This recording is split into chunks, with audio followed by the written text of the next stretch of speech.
Hello everyone, welcome back to our channel মামের lifestyle. তোমরা সবাই কেমন আছো? আশা করি তোমরা সবাই খুব ভালো আছো। আমিও খুব ভালো আছি। তবে কাল থেকে ভীষণই মনটা খারাপ। কাল সারা রাত ঘুম হয়নি, মানে সকাল থেকে খুবই মন খারাপ, কারণ আজকে হচ্ছে জন্মাষ্টমী। তো জন্মাষ্টমীতে প্রত্যেকবারই আমাদের বাড়িতে পুজো হয়। তো তোমরা আগের যারা ভিডিও আমার দেখেছো তারা তো সবাই জানো, আগেরবারও খুব বড় করে হয়েছিল। কিন্তু এইবারে নানান চাপে নানান তালে মায়েরও শরীর ভালো না, তো সেই জন্য মানে কি হবে কিছু জানি না, খুবই মন খারাপ। মানে দেখা যাক আর কি, মানে এখনও কোনো নো প্ল্যান। সকাল বাজে এখন 11:30, এখনও কোনো প্ল্যান নেই। এখন আমি স্নান টান করে আসলাম, এখন একটু ঠাকুরকে তুলবো, একটু স্নান টান করাবো, ফুল জল দেবো, তারপরে দেখা যায় কি হয় কি হবে সেটা সবটাই তোমাদের সঙ্গে শেয়ার করব। তাহলে দেখতে থেকো আর সাথে থেকো। অবশেষে বাবা গোপাল ঠাকুরের জন্য সব কিছুই টুকটাক বাজার করে নিয়ে এসেছে। যদিও পরিমাণে খুব অল্পই এনেছে, তবুও এনেছে, নইলে ঠাকুরকে না দিতে পারলে আমার মনটা বড্ড খারাপ হতো। তো দেখো আমি এখানে তাল ছাড়াতে বসে গেছি। এটা কিন্তু খুব কঠিন কাজ।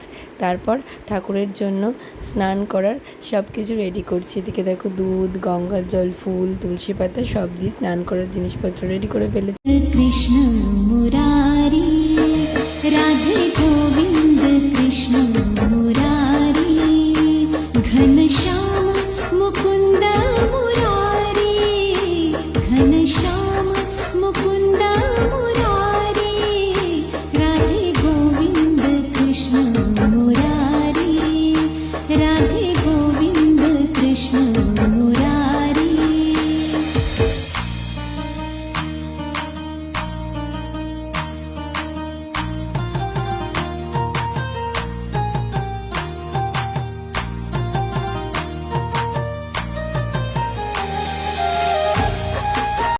মা গ্যাসে পায়েসও চাপিয়ে দিয়েছে। তো পায়েসটা দেখো রেডি হয়ে গেছে প্রায়। এখন থেকে সব শুরু না করলে সবটা শেষ করা যাবে না, তাই জন্য মা এদিকে কাজ করছিল, আমি এদিকে ঠাকুরকে স্নান টান করিয়ে একদম রেডি করে নিয়েছি। এদিকে সবটাই প্লাস আস্তে আস্তে হচ্ছে, ওদিকে তালও এখনও গোলাতে হবে। বাকি সব জিনিসপত্র এদিকে রাখা আছে, যেগুলো তালের বড়ার জন্য করতে লাগবে। এদিকে সুজি হবে, লুচি হবে, সব কিছুই আস্তে আস্তে করে রেডি করব। এদিকে তালটা এতটাই বড় যে আমার পক্ষে তো সেটা মানে গোলানো খুবই মানে অসম্ভব হয়ে যাচ্ছে। তো যাই হোক, তারপরে আস্তে আস্তে করতে শুরু করলাম। এদিকে যেটুকু তাল গোলানো হয়েছিল সেটুকু দিয়ে মা এবার তাল ক্ষীরটা করবে। তো দেখো এদিকে তাল জাল দেওয়া শুরু হয়ে গেছে, এখনও দুধ পড়েনি, দুধ পড়বে পরে। তো তাল ভালো করে জাল না দেওয়া পর্যন্ত কিন্তু এটাকে মানে ঘন না হলে দুধ কিন্তু দেওয়া যায় না। তো সেই জন্য আগে ভালো করে মা তালটা ঘন করে নিচ্ছে, তারপর এর মধ্যে দুধ দেবে, দিয়ে তৈরি হয়ে যাবে আমাদের তালের ক্ষীর, যেটা আমাদের গোপলু খেতে খুব ভালোবাসে। এদিকে দেখো মালপোয়া হওয়ার জন্য সব রেডি হয়ে গেছে। এখানে আছে ময়দা, চিনি, সুজি, জল, এটা দিয়ে একদম কিন্তু সুন্দর করে এটাকে আর কি মাখা হয়েছে মালপোয়া ভাজার জন্য। তো এবার হচ্ছে কি একে একে মালপোয়া ভাজা হবে। ওদিকে আমিও তালের বড়া ভাজার জন্য সবটা রেডি করছি। এদিকে দেখো হয়েছে তাল গুলানো হয়ে গেছে। এখানেও দেওয়া হয়েছে অল্প করে ময়দা, সুজি আর হচ্ছে কি চিনি। আমরা না তালের বড়ায় বেশি ময়দা দিই না, কারণ দিলে একদম খুব শক্ত শক্ত হয়ে যায়, সেই জন্য আমরা দিই না। এইভাবে করে আমাদের সব রেডি হচ্ছে।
একে একে গোপলুর জন্য সব কিছুই কিন্তু রেডি হয়ে গেল।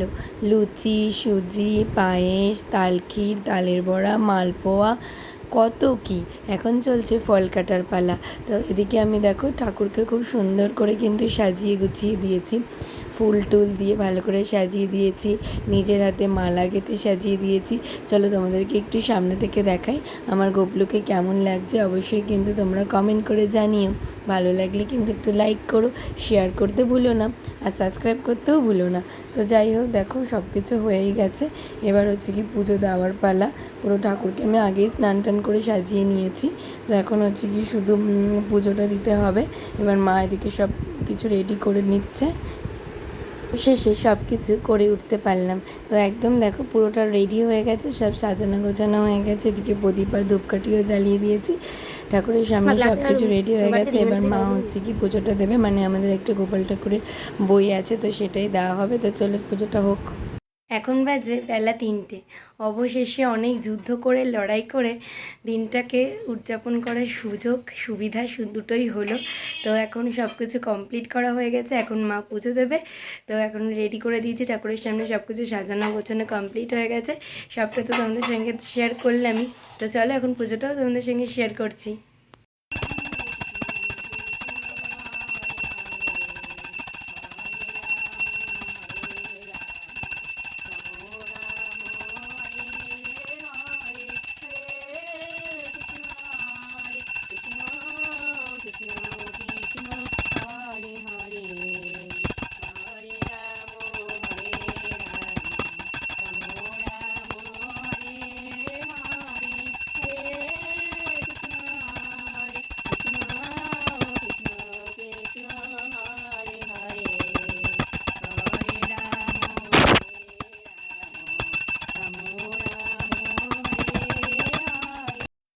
গোপিকা গোপেশ্বর গোপিকা কান্ত রাধাকান্ত নমহে নমস্তিতে।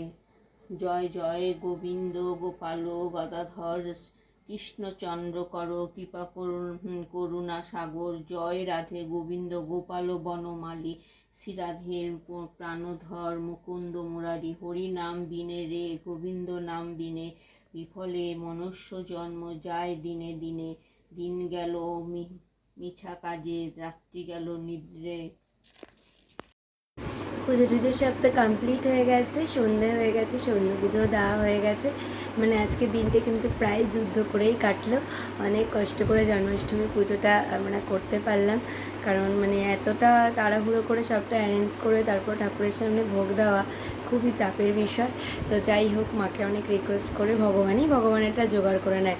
অ্যাকচুয়ালি আগেও এরকম অনেকবার হয়েছে যে মানে হয়তো কোনো না কোনো কারণে ভেবেছিলাম হয়তো পুজো করাই হবে না, কিন্তু জানো তো আমাদের বাড়ির গোপাল কিন্তু নিজের পুজোর জিনিস সব কিন্তু সে নিজেই জোগাড় করে নেয়। এটা কিন্তু খুব আশ্চর্যজনক একটা ঘটনা। মানে একেবারে মানে কি বলবো, 10:30 পর্যন্ত আজকে ঠিক যে হবে না, তারপরে হচ্ছে গিয়ে সব কিছু অ্যারেঞ্জ করা, রেডি করা, মানে বিশাল একটা বড় ব্যাপার।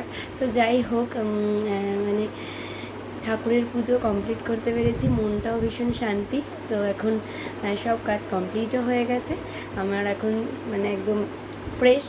এবার হচ্ছে গিয়ে ঠাকুরের পুজোর সব গাছগুলো করতে হবে, কারণ ওই যে বাসন টাসন সবই তো ধোয়া বাকি আছে, সেগুলো ধোয়া টোয়া করতে হবে, সবগুলো গাছ করতে হবে। তো আজকের ভিডিওটা কেমন লাগলো, আমাদের বাড়ির গোপাল পুজো তোমাদের কেমন লাগলো অবশ্যই কিন্তু সবাই কমেন্ট করে জানিও, লাইক করো আর সাবস্ক্রাইব করতে ভুলো না কিন্তু। আজকের মতন তাহলে টাটা, দেখা হবে আবার নেক্সট ব্লগে।